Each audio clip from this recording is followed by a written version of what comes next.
Hello there, my very good friends. On today's wrestling news, we're going to go over those secret messages from this week's episode of Raw. Another WWE talent has been released. One of WWE's most decorated modern stars has re-signed. And a major update on Dominik Mysterio. I'm Adam Wilborn. And I'm Andy Murray. And this is the news. Alright, we're going to talk a little bit about some QR codes, some secret messages, some interferences, some logos, some things flashing on the screen, some websites and some codes that you may have discovered if you're an intrepid lore hunter. So from this week's episode of Raw, a bunch of stuff flashed on the screen, as it has been since the Raw after WrestleMania. But this week, there's a bit of a breadcrumb trail to follow. So there was a QR code. I believe it flashed on before that in-ring segment with Chad Gable and all of his crew. Because he's, I don't know. What did he say? Dumb as a box of rocks. Yeah, that's rude. That was very rude. I love heel Chad Gable already. But if you scan this QR code and you go to this website, www.com/55555, that's 5 5s. Oh. 25. So there you go. It takes you to this message that flashes on screen saying, "You will bear witness, begin the endless crawl, type the number of sense organs, and you shall behold all." So when you type in the number of sense organs, it takes you to a video where it has like a coming soon message. There's a POV of somebody like going towards a house and it says, "Remember who you are." So it's all very par for the course, right? For theming wise, very similar to the White Rabbit stuff of a couple of years ago. But a Reddit user, Fionton8R, apologies if I've mispronounced your name, I'm an idiot. You can type a bunch of stuff in, right, after this green message on the website, and it comes up with a bunch of different codes and stuff. So apparently, if you type hint, it says Penta. I assume, yeah, he's going to WWE. Go, baby. Presumably, that's more the 5 aspect. Yeah, that makes more sense. Yeah. If you type in help, it says help comes to those who help themselves. Bray, remembered. There's a few other ones. Wyatt or Wyndham, forever. Buzzards, follow. Bo Dallas, of course. He saw, and there's a few other bits and pieces there as well. So obviously all of this is teasing the return of Bo Dallas as Uncle Howdy, which has been reported for the past few weeks. It's very in line with the White Rabbit stuff that led to Bray's return. Yeah, it's fun stuff that I think the people, you love. If you're like super into all the lore and stuff, you're pausing your screen and going, "What's that logo?" Like people ask us about this every week. It's like, "Hey, did you see the buzzard that popped up or the rabbit or whatever? Did you scan the QR code?" Well, I did. I went down the rabbit hole and this is what we found. Yeah, I think it's good because obviously it was incredibly effective with Bray Wyatt a couple of years ago, as you said. And if this is something that Bo Dallas wants to do, I'm glad that WWE will support him in that. I don't know how they're going to reintroduce this Uncle Howdy character. But I think the good thing is as well, if you just want to watch your regular Monday Night Raw, it's not that distracting really. It's just like, "Oh, what was that? Oh, I'm sure I'll find out down the road or whatever." Or if you're like me, you just think, "Oh, I think my computer's broken." But yeah, intriguing this. And I like the effort that goes into it, because it used to be the worst when they do, subtle teasers. Who's that in the shed? It's the Undertaker. Or could it be Sting? Whose nose is that? It's the Undertaker's nose. It's all going to be the Wait a second, Andy. Can you crack the code? X + 1 2 7. Probably Y2J. It's probably going to be Y2J. But then again, I am pretty much an expert at this sort of thing, because I discovered you can just tell Alexa to do a fart, and she'll do it. She do be farting. If you whisper her, she's a little one. And she's like, "That was a squelchy one. Do you want me to do another?" And I'm like, "Yeah." And that's basically my evening when I go home from work. Maybe we should set the Office Alexa back up. There's some mad farters through there, man. Full disclosure, that used to be linked to one of the staff members' home heating system, and we just wreaked havoc with it. Yeah, and we could also play Creed in their living room and stuff. What a time to be alive. What a time to be alive. But yeah, let us know what you think of all the teases and stuff.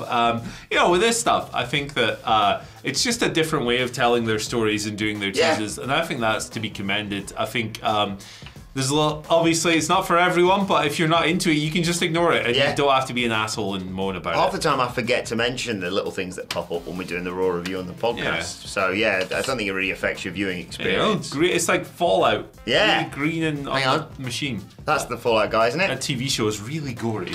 Is it? Really gore. It's good fun. I have no idea. I've never been anywhere near Fallout or the Fallout. Oh, you could just borrow the Office PS5 and play it on that. That would do well. Still got to finish Spider-Man first, brother. Oh, the first one. That's fair. Right. Well, I mean, you'll be finished that by the time you get a shot at the PS5. Anyway. Moving on. Some more bad news with regards to WWE talent being released. Obviously, we reported over the weekend, I believe it was. Via Sanga, Jinder Mahal, Xia Li, Zion Quinn, a bunch of talent released by WWE. And it's come out, according to a Fight for Select report, that another talent, one from NXT, was actually released last week. It just wasn't reported at the time. And he's a bit of a cult favourite if you're an NXT fan like myself and the other Dadleys. Von Wagner is unfortunately gone from the company, the son of a former Beverly brother. He was in a bit of a weird position because, like Zion Quinn, he was listed as a free agent following the draft, I believe, last year. And, like, it was such a weird mix of people. It was like Brock Lesnar, Omos, and then Zion Quinn and Von Wagner and a couple of others. And yet, despite that, he basically, aside from, he popped up on SmackDown once as security for like one segment backstage. And then I'll swear he was involved in like a battle royal or something. Beyond that, he just stayed in NXT, feuded with the likes of Lexis King. Robert Stone was his manager, of course. He fought Bron Breakker, he fought the Metaphor. I don't know, maybe I was biased because Sige nailed it with his tweet about him yesterday.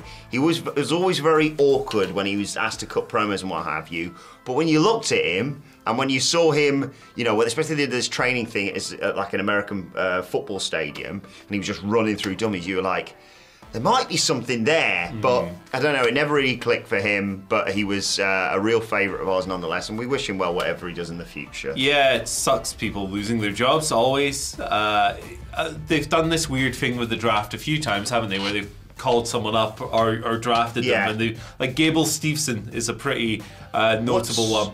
What's going on with Odyssey Jones? Odyssey Jones, there you go. There's another, like... It's been a year. Yeah, these guys who maybe work the odd house show here and there, and then, or maybe main event, and then nothing else. It's strange, I don't understand that. Maybe they just get ahead of themselves and call them up and go, I actually don't really know what to do with you. Yeah. But then that's really crappy on the wrestler. So, Von Wagner, very interesting guy. Just fun. Always go back to the Kyle O'Reilly videos, which were just... very much a guy in the very early stages learning how to be a TV character, and I don't think he ever truly learned. Yeah, a couple of 12-ounce curls. He had that weird, like ramshackle charm to him. Yeah, they used real life stuff of like getting his brain opened up, basically. Yeah, Shibata style. It was, and then like they sort of humanized him really nicely, and like with Robert Stone, he was like, and then he was like. Being really nice to Robert Stone's kids and stuff, and it was just like, oh, this is lovely. Maybe they're going to win like tag gold or something together. It never really came together, but I loved his getting tabled thing that got over, and it'll always be Come Tuesday here at What Culture. So every day of the week we do be Tuesdaying, but yeah, I we'll see where he lands. Yeah. Big dude, good story. Real life, so yeah, he's undoubtedly got he passes the airport. Oh, bloody look at the size of him. He's large, but is he in charge? That would be the CEO of Mercedes Moné. So there you go. Maybe he could be the COO. I don't know. Wrestling pigeon. Right, let's burn the entire channel to the ground. Let's talk about Finn Balor. Oh, what a rascal! He's re-signed with WWE. He tweeted this yesterday. Said, I would like to take, and he posted a picture of him in the ring doing something. Can't do this to me, Finn. I know. I would like to take this moment to say thank you to WWE for 10 incredible 10 years. Yeah. Bloody hell. I have decided, after much consideration and thought, I have decided that now is the right time to say I ain't going anywhere. Yes. So there you go. Finn Balor is sticking around. Fightful then reported afterwards, they'd heard on Monday that Balor was sticking with WWE and had signed a long-term extension. His deal had been expected to expire in the next couple of months. So they went, hey, here's a new one for you, Chief. It's a multi-year big money offer. He was anticipated that he would have had major interest from other companies had he become a free agent. AEW were specifically looking to sign certain free agents this coming summer. and he was on the name of the list that AEW was looking at, but WWE have obviously re-upped him. So yeah, I mean, it's the best place for him. Absolutely, I agree. Yeah, I got a little bit worried combining this because I watched Raw first this morning, saw that tweet, and my heart stopped, and I was like, "Oh, you son of a." But yeah, great to see he's re-signed because it feels inevitable that they're going to have a great feud with him and Damian Priest over that World Heavyweight Championship. Finn's slowly going to be like, actually, I want a piece of that. I think he's got another great world title run in him, Finn Balor, without question. And I think it speaks volumes that he's committed his future to WWE because I think, you know, a couple of years ago, if he'd have been in this situation, you sense he might have made the jump to AEW. Or even go back to New Japan. Oh, or yeah, something yeah, like that. yeah. Actually, that's the only real, like, I think he's great in the Judgment. He's just fun. He's clearly having the best time. Yeah, and now that he's not necessarily going out there thrashing his body in these crazy matches anymore, it's more just letting his personality show and stuff. Or being a dying fish against Roman Reigns. Yeah, oh gosh, yeah. Maybe we never speak of that. Yeah, if his contract had run out immediately after that, yeah, he'd have gone. I got told in the aftermath when I criticised that angle, it was clearly the start of a big story for the Demon. Where did that go?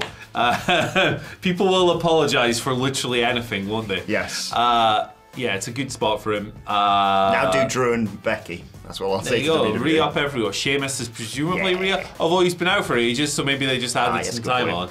But yeah, good. Like, I like Finn. I like him in this spot as well. So. Sticking with the Judgment Day, a bit of an update on Dominik Mysterio. Mami's obviously away, and Dom's decided to join her on the sidelines, apparently.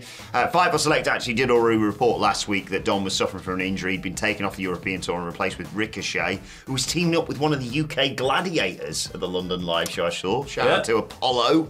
Santos Escobar obviously replaced Dom in the JD McDonough tag match against Andrade and Ricochet. Thank you. There you go. I'll get there eventually. But yeah, he was on Raw this week. He had a sling, a legitimate injury according to Fightful Select. No word on a timetable for his recovery, but I hope he gets back soon because he's a brilliant heat magnet, isn't he? He's a fun guy to jeer, Dominik Mysterio. I like the bit. I like the participation aspect of the bit. I'm still not convinced he's any good, but that's kind of why it's so fun. Yes. So hopefully it's not a serious injury. Liv Morgan trying to enter his domain this week was interesting. Yeah. She's obviously trying to burn Rhea Ripley's world down, and then she didn't win the title in the main event. What if he falls in love with someone else whilst Mami's gone? Oh my goodness, there's going to be hell to pay. I tweeted earlier this year that Rhea Ripley punching Dominik's shoot in the face would be the moment of the year. I'd like to see that. I mean, that shot he took from Becky was quality. She's just bust his nose, like pop him, hit him with a stiff one. Jokes aside. Hope he heals up. Yeah. I'm sure he's a nice guy. Hope he heals up. Yeah, you could even do, I don't know whether you want to do this because it sort of undermines Rhea Ripley's character, but Dom and Mami at home recovering together would be a really funny vignette, but maybe that's slightly undercut the character. No, that would be really good though. That's what he's best at. Like, I don't buy into this idea that he's the best heel in wrestling. To me, that's nonsense because if WWE thought that, he'd be in the main event, right? Like, he's simply not. It's not true. I mean, literally, Roman Reigns is over there. Yes. The Rock is over there. Like, come on, what are we doing here? But he's very effective in this role, and these vignettes are the best of him. And he was very funny trying to fight Gunther in the Rumble, and then being like, "No, I didn't mean it." Whoops. Anyway, let's move on to your Twitter questions at WhatCultureWWE on X. If you want to get in touch with us, of course. And I should say we're doing another news video later on today, so make sure you keep an eye out for that this afternoon. Got a fun story about SmackDown, a big debut on that one. So. But Brian George kicks us off with our Twitter questions. Good morning, guys. Morning, Brian. Seeing as Giovanni Vinci is out of Imperium, do you think they'll replace him with a certain Russian NXT champion? I don't think they will. I don't think they'll throw Ilya Dragunov into Imperium. I think that the rivalry with Gunther is more compelling than a potential alliance. I know you can do the whole respect forged in combat thing, which is a classic pro wrestling storyline. But I think that getting Tim and Gunther one-on-one is much more compelling, and I don't see the need to pair them together for a year and then do it. No. Like, we've done that millions of times in WWE over the past few years. Why not just get straight to it? Be interesting to see if WWE decide for Bash and Berlin, rather than having Gunther win a big title, you just have a really class match with Ilya Dragunov. I can see them putting them together because they'll just go, oh, it was NXT and NXT UK. No one was really watching that. I can see them doing that to then do the split, but it feels like they've already sort of sown those seeds, maybe with Otis sort of, oh yeah, right, I'll be a bad guy with you, Chad, for a bit. So I don't know, maybe you're muddying the waters a little bit too much there. Whatever gets us to Ilya versus Gunther as soon as possible is absolutely fine by me. And if you want to find out what brand that's on, by the way, check out our draft video from the other day.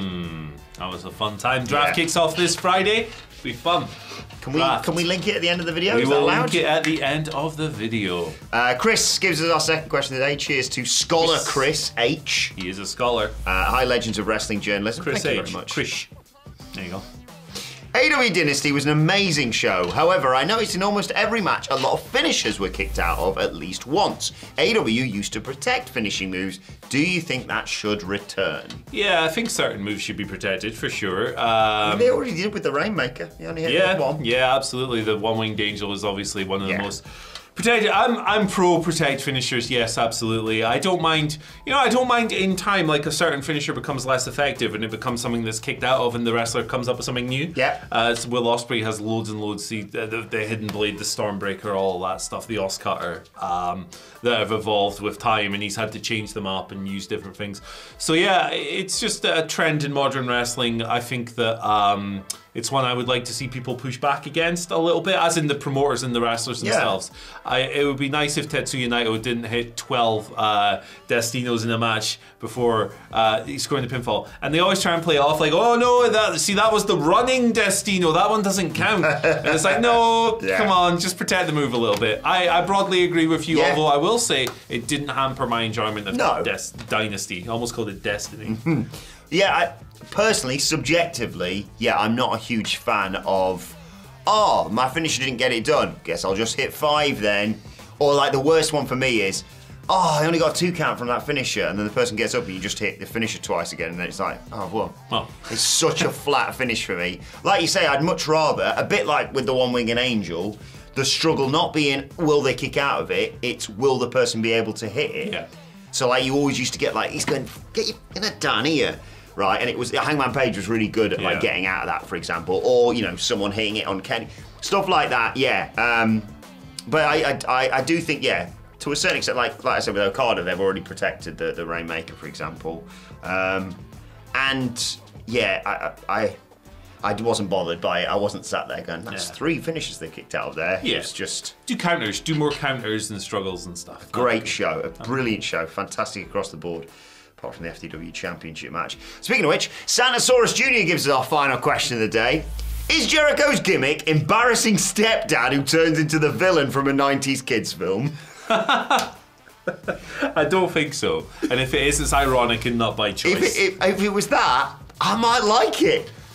If it was effective, I would like it, right? It's like, it's like people just don't want to see him. So if that is his gimmick and he's trying to be self-aware or whatever, it's not working because it's not getting heel heat, it's getting get lost. Yes. People were telling this guy to retire. So stop calling it X-Pac heat, call it Y2J. Yeah, like whatever he's doing is not working. No. And he needs a break. He needs a break. The problem for me is he can't go.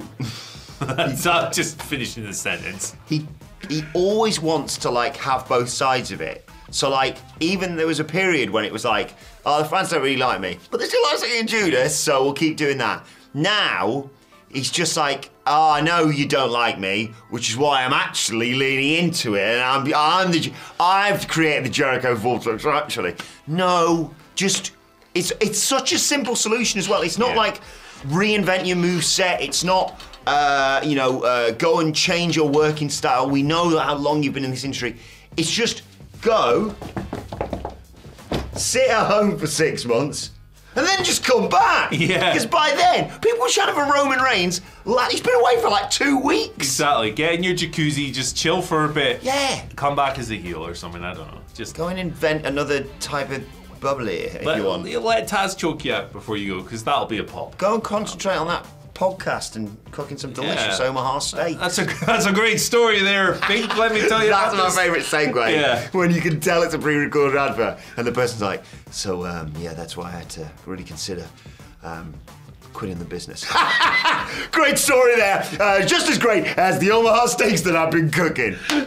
How about Manscaped? Yeah, he just goes straight into it. It's so stupid, but fun. Tell you what else is stupid but fun. This. Our draft video. Check it out. Picks. Bye.